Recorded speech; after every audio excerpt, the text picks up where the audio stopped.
อัสสลามุอะลัยกุมผมชื่ออับดุลกอฟารวาร์ซีผมเป็นประธานหอการค้าไทยปากีสถานหอการค้านี้ตั้งมาตั้งแต่ปี2548วันที่เปิดงานตอนนั้นนายกรัฐมนตรีปากีสถานมิสเตอร์ชอกัตอาซีซมาเองและเปิดงานนี้ที่โรงแรมแชงกรีลาที่ผ่านมาหอการค้าไทยปากีสถานระหว่างไทยกับปากีสถานเชิญนักธุรกิจจากปากีเข้ามาประเทศไทยแล้วก็พี่น้องไทยไปเที่ยวไปปากีปัจจุบันนายก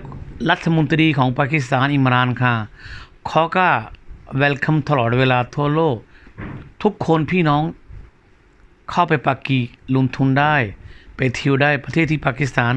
สวยมากน่าสนใจไปสักครั้งหนึ่งนะครับแล้วก็ผมเป็นประธานที่4ผมมีวิชั่นหลังจากโควิดว่าจัดงานประเทศไทยแล้วก็เชิญพี่น้องมาจัดคณะพาไปปากีสถานไปดูที่นู่นมีหลายๆอย่างแล้วก็นักธุรกิจปากีสถานนายทุนเขาอยากลงทุนที่ประเทศไทยเชิญเข้ามาประเทศไทยจะได้ดูงานว่าประเทศไทยประเทศ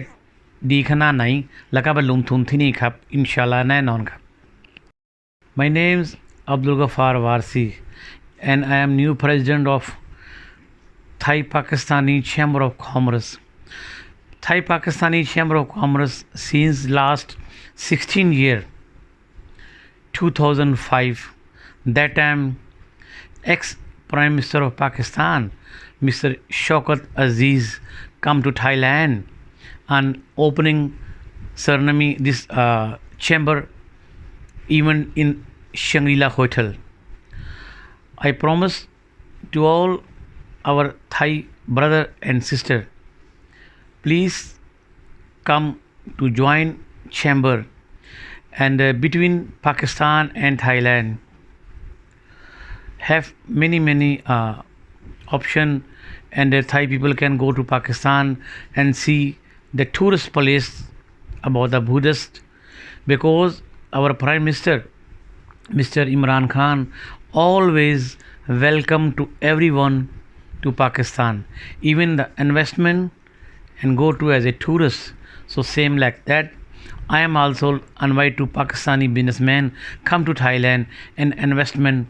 in Thailand because Thailand also is beautiful, peaceful country, same like Pakistan. And thank you very much everyone. Let's see